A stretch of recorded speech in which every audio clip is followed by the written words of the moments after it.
Welcome back to the Theology of the Buddy, a podcast for Catholics who love the beauty of the Church's sacred tradition.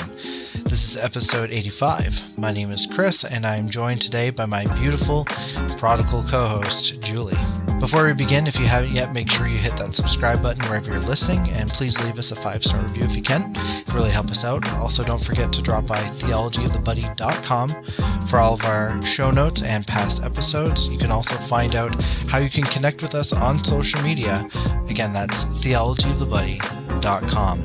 All right, well, on today's episode, we're doing something a little bit different. We're breaking this up into another 2-part conversation wherein my wonderful wife, Julie, and I are going to be sharing with you a little bit about our journey with our daughter through the NICU process and beyond that. It's a bit of a unique story and one that we hope will be of value to you, especially in those moments of darkness and when you're just not sure what God is doing in your life. So we hope that you enjoy this conversation between Julie and I as we discuss about finding God in the NICU. All right, so before we get into the discussion,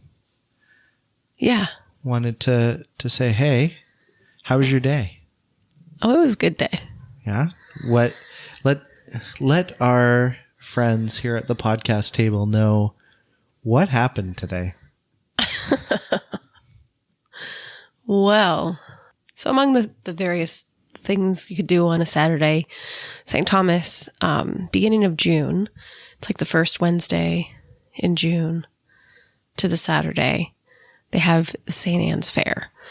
It's like a fundraiser, and then money goes back to different charities in the city.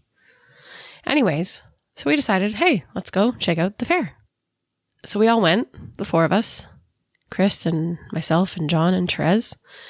And John had his first experience on fair rides. Yes, he did.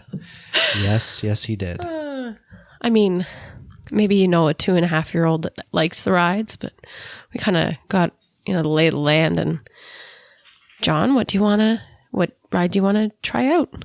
And he's really into Blippi right now. Loves all the vehicles. So the fair ride was monster truck themed, and it went in a circle, but as it went in a circle, the monster trucks went up and then down, and it was kind of a little rough, I would say. And we get in, and I get John in first, I'm in after him. And we start going, and he just starts crying.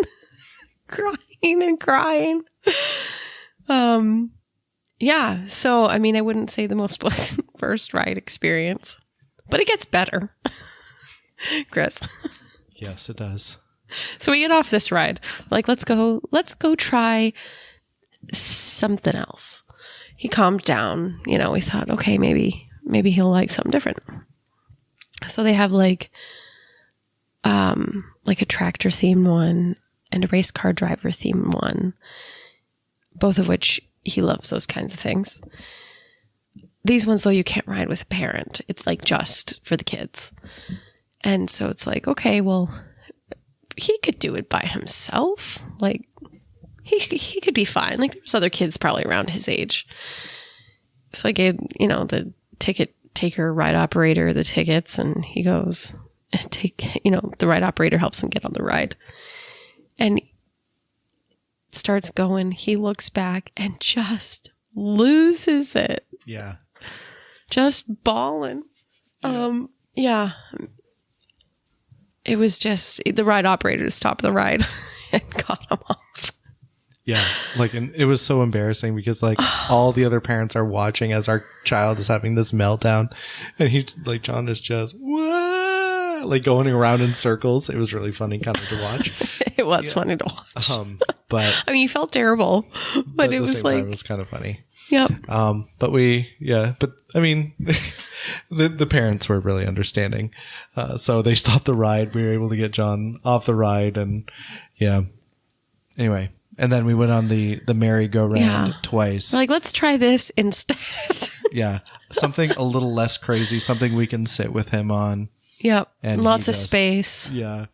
And, yep. Because it had the little sleigh. Like there's the horses that move up and down. Yeah. But then there's like the sleigh. So you can just go and sit. Yes. So Chris, you went Yeah. first with him. Yeah. And he just lost it. Like, look, there's Mummy. And he's and just, Every time Balls. we went around and he saw you, he started to cry. yeah. It was really funny. I just, Yeah. But we then ended up doing it one more time. I did it once more. and he still was very sad. He was, but he did better. Anytime he saw you, Chris, he would Yes. he would Yeah. cry. Yeah. But he, it helped trying to I don't talk about the horses racing and, watching them go up and down and give him something else to focus on the ride. Yes. Yes. Exactly. Exactly. Yeah. By the end, I mean, in very like John fashion, you want to go on any more rides? No, I done now. I done now. I done now. I done now. Yeah. That was it. That was it. Yes. Yes. You went on a ride though. Yes, I did. And my wife didn't even watch, but it was fine. No, I looked down at the wrong moment. What ride did you go on? It was like the drop zone thing. Yeah. Yeah. It was fun. Yeah, I hate those rides. Well, I hate those in particular. We had a surplus of tickets because John refused to go on. We did. So it was like, well, what am I going to do? So I was like, well, I'll take one. And then, so I went on the drop zone, which was fine. And then this other kid who was like literally like an inch taller than John. Well, I don't think he was an inch taller. He was just like above the like cutoff line. So he was so excited that he could go on this ride. Yeah. He was tall enough. Yeah. So he went on the drop zone and it was amazing. It was amazing to watch the bravery of this, like, I don't know, 5-year-old. Yeah, 5 or 6. Yeah. With his dad. Yeah. And he went up with his dad. Yeah. And dropped and like, so afterwards we made sure we gave him his mom and dad the rest of our tickets and said like, have fun. Yeah. And congratulated the little boy on his bravery. And Yeah. yeah. And then we went to Tim Hortons and got Timbits for John for his bravery. Yes. And then he drank all of my ice cap. Some of my iced coffee. Yeah. This little kid has been started early. We are he is small for his age. I have a funny feeling it's because I was going to say it's because of all the caffeine he sneaks when we're not looking. Tea parties. Yeah. Yep. No, it's just John. But It's just John. anyway. Yeah. So that was he's- fun. Yeah. St. Anne's Fair was over tonight. Yeah. 10 out of 10. We'll go back again. It was funny because after 10 out of 10. Wow. Yeah, 10 out of 10. Kidding me? No. Yikes. It's really not that great. But it was fun. It was fun for like first rides with your kids and like, I don't know, just it was a fun experience. Yeah. But I mean, John was even talking after singing the Monster Truck song and talking about how he was crying on the rides. Yeah. I crying on the Monster Truck. Yeah. Yes, you did, John. Yes, you did. Big time. Yep. Yeah. But you were brave. Yeah. You want to do it again? Yeah. I done now. I don't know. Yeah. But we'll see what happens next year. That's for sure. Yeah. Or do you think they'll do Iron Horse? No, No. absolutely not. So I guess we'll just wait till next year Yep. and see what little 3.5-year-old John does. Yeah. It'll be fun. Yeah. Yeah. Awesome. Well, that's our little icebreaker Yep. because we don't really have anything else to share. No, except that funny story Yeah. from the day. But yeah, so we wanted to kind of share a little bit of our experience about what it was like for us because we've been really in crisis mode for a number of months. And it obviously has impacted the podcast because, if you weren't paying attention, the podcast went on hiatus for a number of months. And it was a a wild experience for us. One which I don't recommend. But I think, God in his providence offered us an opportunity to suffer in a particular way. And not just us as parents, but our daughter too. And so we kind of wanted to share that story. So did you want me to start or do you want to start? Yeah, I guess if you want to start. Okay. So this podcast might end up a little long-winded, and it might end up into multiple podcasts, but we'll see. So after John was born, we had hoped and planned to have another child. We've had a number of miscarriages prior to John. Yeah. John is our third child. We lost 2 prior to him. 10 years ago. Yeah. And, but with John, he arrived early. There were complications during the pregnancy, all of that. But, placing our trust in God's divine providence, we thought, okay, well, let's try again. And, in the winter of 2021, we found out we were pregnant. Yeah. January. Late January. And that was exciting and terrifying. Yeah. But, again, trusting in God, we, just kind of placed our hopes in him and I guess, waited to see what would happen. And Julie went in for her ultrasound because she had some bleeding. Yeah. Yeah, I remember it was pretty significant. It had picked up enough, that I had gone to emerge. Because we thought, I think it was around 6 weeks. Yeah. More than just just wait and see what happens. I was pretty certain things were going south. Yeah. Yeah, but by dates, it seemed like they couldn't see what I thought they should be able to see, and they ordered another ultrasound, and I went back. I think I had gone in on the Saturday or the Sunday, and I had gone back then the following Wednesday. And what did they see? They said that they saw a sac, but they said it was empty. There was they could see no baby. They could see nothing. They should have been able to see fetal pole and the yolk sac, but they said they couldn't see anything. So that was really worrying, upsetting. Okay, well, I guess this really is what's happening, and kind of preparing for the worst and not wishing that just wasn't the case. I remember calling our Catholic OB, and I remember just falling apart, but he said, pray, hope, and don't worry. And he ordered another ultrasound in a week. And so, spent a lot of that week just hoping and praying. And yeah, and I went, it was the Tuesday. I remember, Chris, you kept assuring me, things, God's got this, all will work out for good. And I went to the ultrasound, and COVID policy, you couldn't have anybody else with you. And, I remember laying down, ultrasound tech getting to work and almost breaking down right on the table when she said, "Oh yeah, there's just one baby in there." And I was like, what?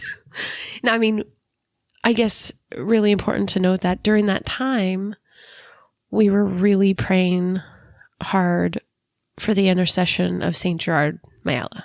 And I had requested right at the beginning of that week, there was a place, I believe it's in Scotland, I think in Limerick, a monastery, and they had relics that you could request online. And, I put in our prayer intention online and requested this relic.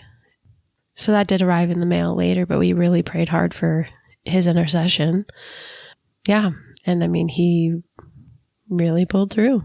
Big time. It was quite an experience. It was a roller coaster, really, of of monumental proportions, going from you're miscarrying. Yeah. Like to- the sack's empty. There's nothing there. I mean, I have the pictures. I'm able to get them like online. Like the hospital had like a online thing you could like pay to get access. And I mean, yeah, there you can't see anything that you should be able to see.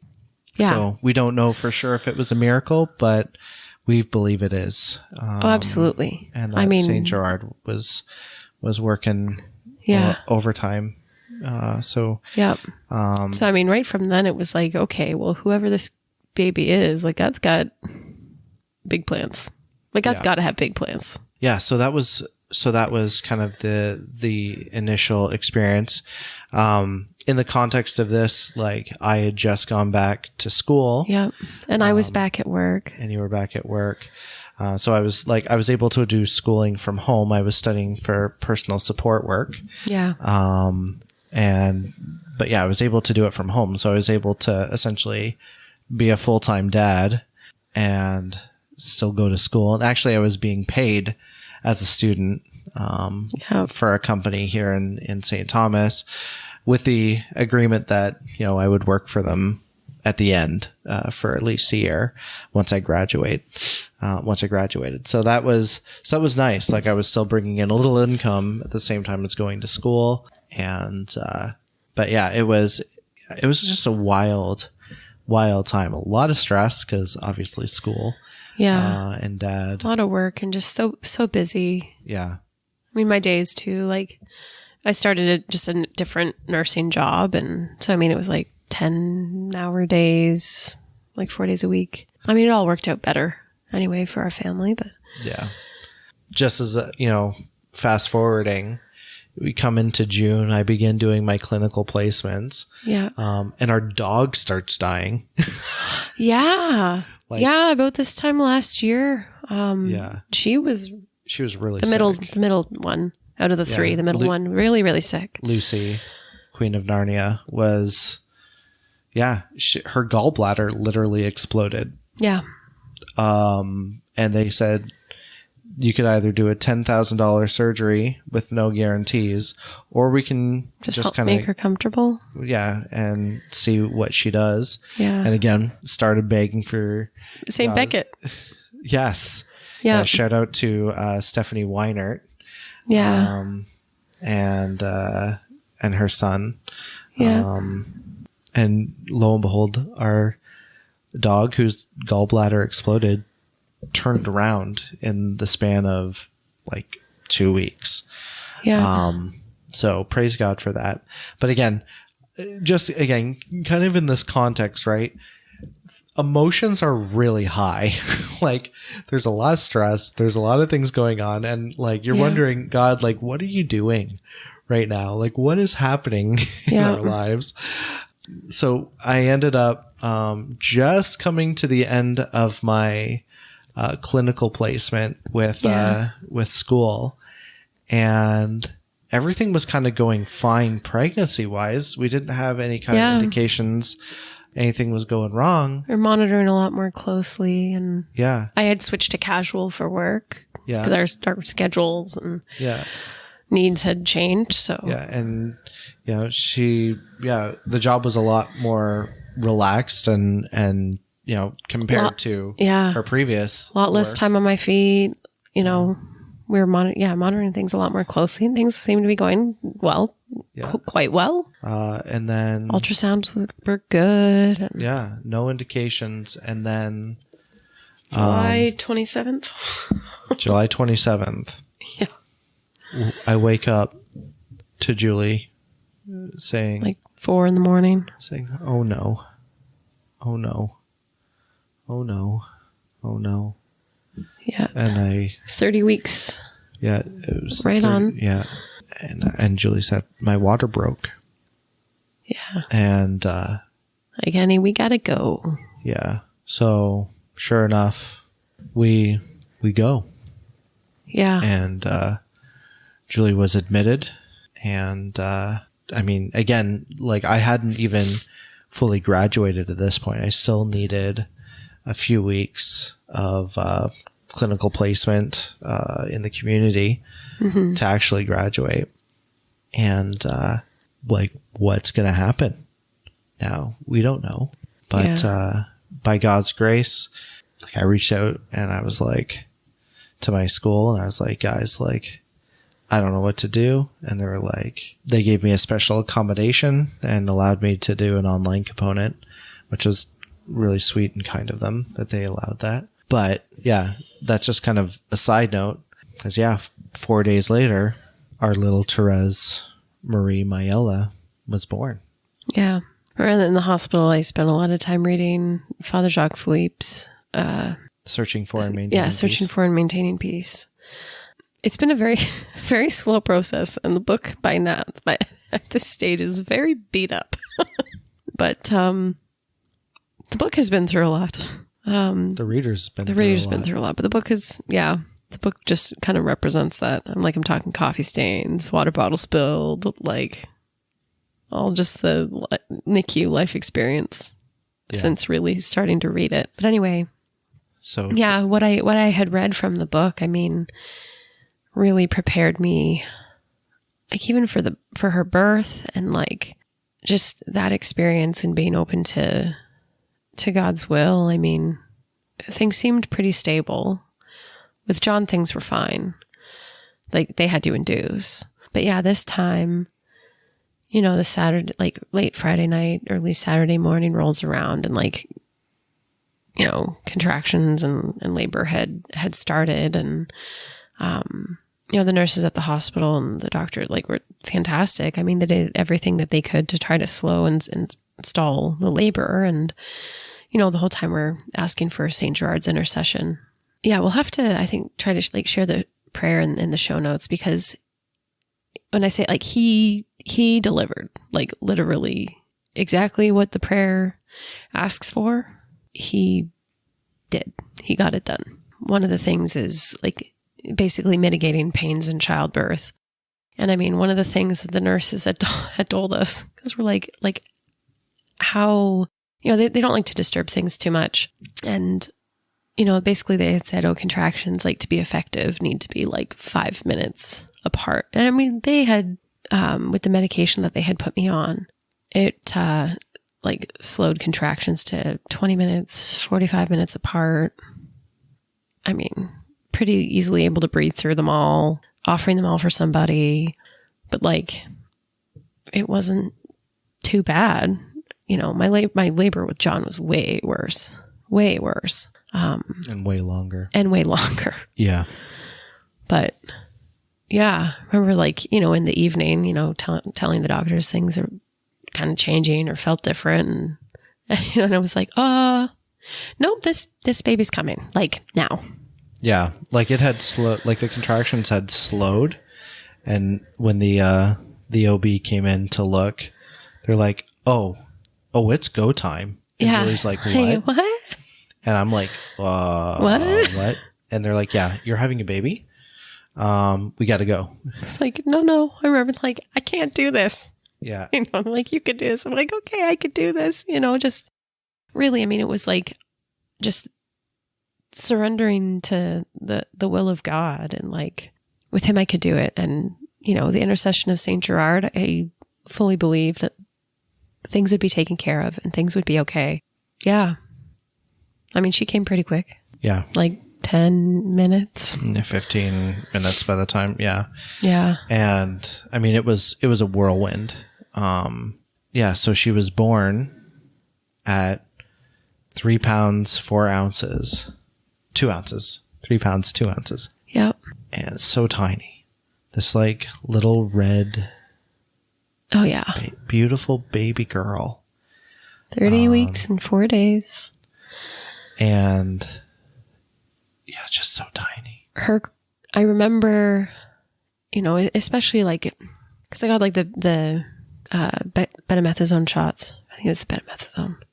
Anyway, the steroid shots to help her lungs mature faster. And of course, like the 30 weeks, I mean, really any time, the further they are from term, the concern is breathing and lungs. But I remember like just being so worried about her not crying. Like I wanted her to be able to breathe. And being able to hear her cry was like all I wanted. And it was amazing. It was just fantastic. And I was so grateful to be able to hear that. Yeah. They whisked her away. Yeah. And that was the most devastating part, I think. Well, I mean, of All of it was that.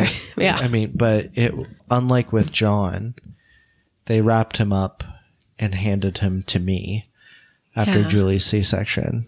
And basically said, here's your son. Go spend some time with him, which is great. They made sure his weight was enough that he didn't have to go to NICU, and he didn't.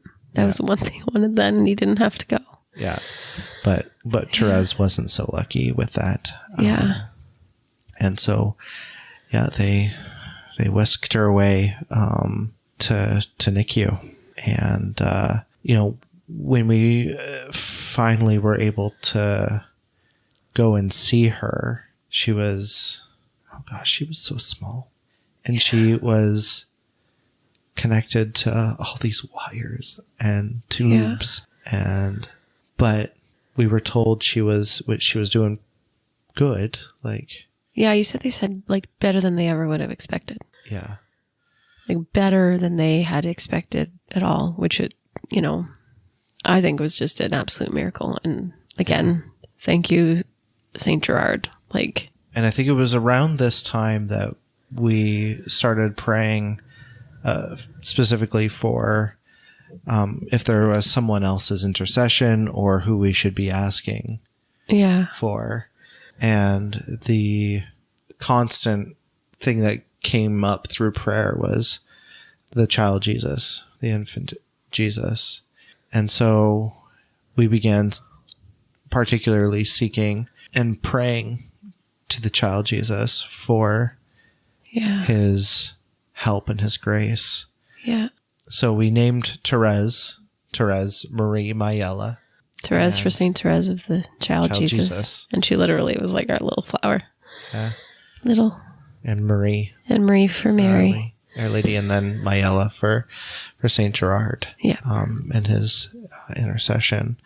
But it didn't end there. So. Oh, no. We thought NICU was like, this is going to be just, we go through the NICU thing and we go home. Right?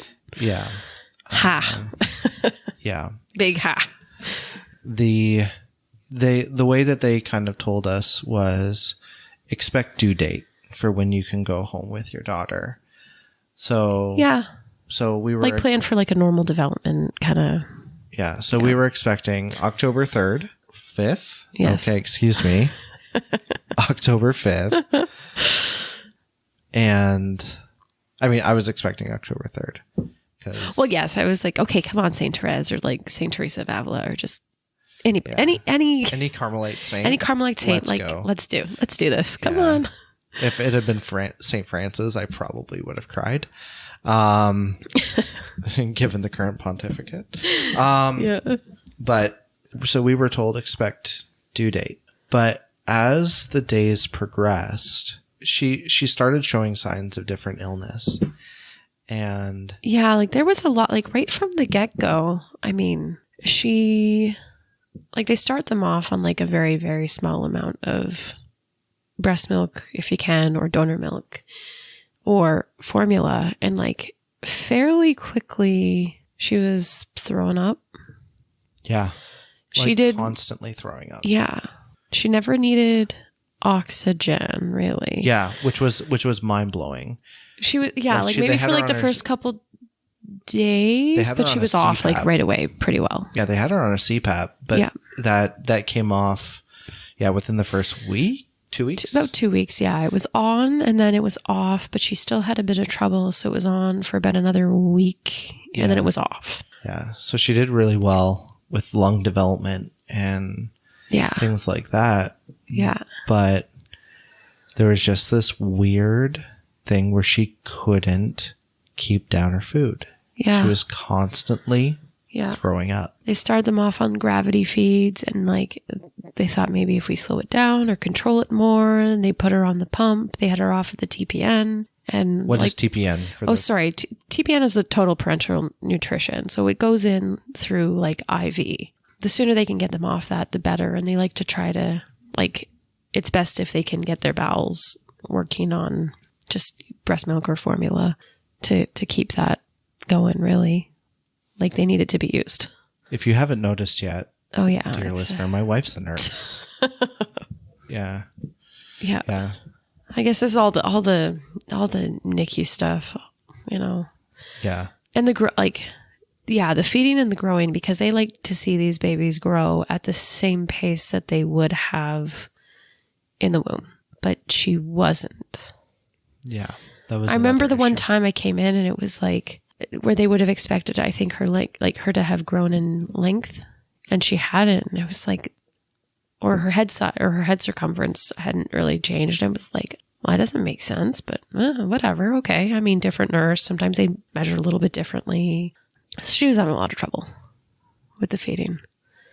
Yeah. Every kind of formula we tried and different concoctions and yeah, it was wild. There were delayed suck, swallow, breathe. Like when babies are born, they typically can coordinate that very well, or they might need a little bit of help, but they don't really struggle. I mean, she had so much trouble. Like where it would emerge and she would start like taking a soother, she was choking on milk. And in NICU, like one of the parameters for them being able to go home is no events, as they call them. So like no A's and B's is what they would call it. So no periods of not breathing or apnea, no bradycardia, so their heart rate dropping. But like, especially with feet, like sometimes she would still have them anyway, just without feeding. So, but a lot of the time it was related to the throwing up or the feeding. Yeah. Her heart rate would drop and her breathing would drop and she'd go pretty limp. And yeah, it was terrifying. It was absolutely a terrifying experience. And being that she was connected to all these monitors too, what would happen is she would have these events. Yeah. And the red alarms would start dinging and the nurses would come running. And sometimes she would need what they would call a tactile stimulation. So they would need to, come on, get come her back, come on. Yep. It was like watching your child on the verge of death. Over and over again. Oh yeah. And like, thank God for his presence. Yeah. In that time. Because like, and for our Lord, for Our Lady, and for her presence. Because like we were just constantly running to them, begging them, help our daughter. Yeah. Help. And imagine not having that. That must be, God, I don't know. Like, imagine living without God. Like, yeah. So, offering that, even that experience, offering that for the souls who don't know him, who've gone through this experience and whose faith is completely shattered. Yeah. I mean, in true fact, I feel like at least my faith was brought to the brink in that NICU so many times. Oh, big time. Yeah. I mean, yeah, there was so much just, I don't know. I mean, the feeling of just like, I mean, okay, I guess, how would I say? I mean, NICU trauma is a thing. Like they talk about NICU trauma. I mean, and I really saw that, all the time going, back up to their fourth floor and, you're punching in the code and you're doing the same thing every day, and I mean, it's the same floor that they have, the antenatal side. So like, where you're admitted before you have your baby, if you need to be, or the birthing floor is there. And like, this isn't what's supposed to happen. Like you're supposed to be on the inside, and like all the questions of why and wondering if what's going to happen. And are you going to bring your baby home? Because not everybody gets to. NICU isn't a guarantee that your baby gets to go home, and like having that trust, like, at the same, like it was so good to be able to go in to see her, but it was so hard to be able to leave her. Like, it was like, you go in to have your baby. It's like you're still there, but you're not still there because you're not staying every night, but every day it's, like, are you going in enough? Are you going in too much? Or, and you've got that side of it. And then of course the wondering what God's doing, what his plan is, and, trying to accept the suffering, but also trying to trust in his goodness and like look back and remember his promises. Like, it's confusing. I'd say it's just really confusing. Like being in that, I think around that time there was on Instagram, I don't know if it was St. Teresa. I might be able to find it, but like the most dangerous question, I think that was what it was, that we would ask or could ask God is why, like rather than kind of just accepting the Lord's will and remembering his promises. I mean, I think the times for me that were the hardest were the times where I was just completely wrapped up into that question, like wanting to know all the answers and, comparing myself to other people. And at least for me, it would have the potential a lot of the time to turn very self-focused and aggravate the postpartum depression and the, struggle with the NICU trauma. And I don't know, I get very complex. So we get to due date. So at this point, like I've been placed on, on leave from work. I'm like, you've been put on leave. Yeah. There's now this new financial strain. The hospital isn't in our hometown where we live. So we're driving in it's driving in like 30 to 40 minutes back and forth every day. And so, and taking turns, taking shifts, going, we don't have family, that is able to care for our son. So it was just us. And, at that point, really there wasn't a lot of help. And that was really difficult. Yeah. That was one of the most difficult parts. And so we're, going back and forth, we get to due date. We've gone through all of this, and we're not going home. Yeah. She's still really sick. She's not growing, not to the degree that they want her to. No, her growth was always really slow, really poor, throwing up like multiple times a day, every day. Yeah. Gosh, I think she was 39 weeks adjusted. I mean, their NICU was full and they needed beds there, but she was able to be moved up. So they moved her to the pediatric inpatient floor. Like everything else. Oh, we need to backtrack a little bit. Okay. Just put pause on there. When she was in NICU, she, during the time that she had come off of the CPAP, went back on because of the breathing issues. They had done some extra scans and stuff. She did. Remember, they found the grade 1 interventricular hemorrhage, and that had resolved. Which is? It's a small brain bleed, and that had resolved. We had prayed a lot for that. And so, it was like, oh, thank God that's okay. Because her veins are so tiny. So, that's where a lot of complications can come from prematurity. But they were concerned about this breathing issue. They had done a scan to compare to an earlier scan, and they found that there was some fluid around her heart. So they gave her some medication to help with that, but they had called in cardiology to come and do some scans. Anyway, they ended up finding for her, there's a certain duct that's supposed to close when they are first born and they cry, and it closes it. For her, it did not. It usually closes by the end, which it did end up closing, but we found out that she had some other heart defects. So there was that side of things as well. So, that's been a whole nother thing we've been dealing with. So, there was a shock of that because one of the things that she has can spread based on prematurity. There's just more of a risk for premature infants. And so then it was, again, more of the concern of oh my gosh, is my baby even going to live? Is she going to get out of here? Is she going to what's going to happen to her? Because if she had this particular heart defect, but And it got spreading, worse. yeah, and it got worse because of the prematurity. Basically, for her, it would end up being fatal. So far, it's been stable enough. Yeah. So more miracles. So that was that side of it. Yeah. There was just, Everything. if you're listening to this, there was just so much Oh yeah, like going on all at once. There was the throwing up constantly.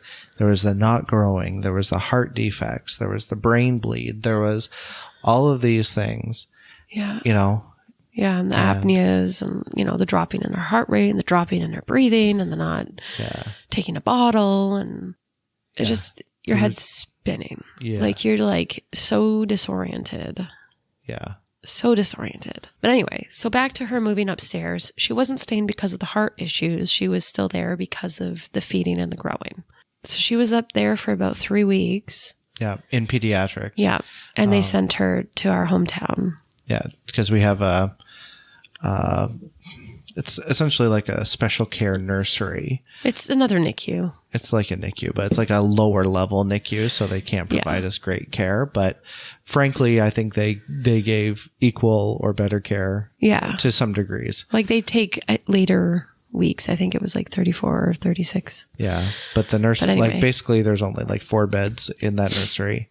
Yeah. And the kind of attentive care and kindness that they received, that Therese received in that NICU or that nursery, was awesome. Yeah. They're fantastic. So she was still there. So this is mid-October and we're still in NICU but now in St. Thomas, and she's still having the same issues. Yeah. And they're telling us it's basically reflux disease. They're like, it's reflux disease. Yeah. And Or like GERD. the meds aren't working. Like your meds aren't working. Yeah. Where they should be taming things down, they're like not doing anything. Yeah. She's still throwing up. She's still not growing. And it's like, this is like the weirdest thing. Like, it's not like, like my kid's got some sort of weird, obvious, like physical deformity. Like she had no obvious thing. It was just constantly throwing up, and we're like, what the heck is going on? Also just a random backtrack as well. By God's grace, our priest was able to come in right before Traditionis came in to effect in this diocese, and she was able to receive Old Rite baptism. August 28th. Yeah. So thank you, Lord, for that gift. Yeah. Dad couldn't be there. You couldn't be there. I couldn't be there. It was just me and godmother and priest. Yeah. But yeah, because they wouldn't let us, they wouldn't let me in. Yeah. Stupid COVID rules. Yeah. So dumb. Yep. Anyway, thanks, Doug Ford. Yeah. So we're in NICU in St. Thomas, and they're trying everything that they can. Like they're literally like trying positioning. Oh yeah. Thicken it, feed her in the car seat. Literally feeding our baby in a car seat. Like in an NG tube. By NG tube at this point, which seriously. is a tube that goes in up through the nose and into the stomach. Yep. And dude, it was wild. Yeah. Because it was still not working. But you know what? They're like, well, she wasn't bottling. She wasn't bottling, but they're like, you know what? They were just like, well, we're doing the same things over and over again. It's not really working. Basically, we're going to send you home anyway. Yeah. So we came home. And so we came home. 11th of November. Yes. Remembrance Day here in Ontario and Canada. And but again, she was constantly throwing up. And that in itself was traumatic. Oh, yeah. Like, we're talking like projectile. Not all the time, but most of the time. And just throwing up the tube. Yeah. Yeah, she would throw up so hard. Poor thing. It was insane.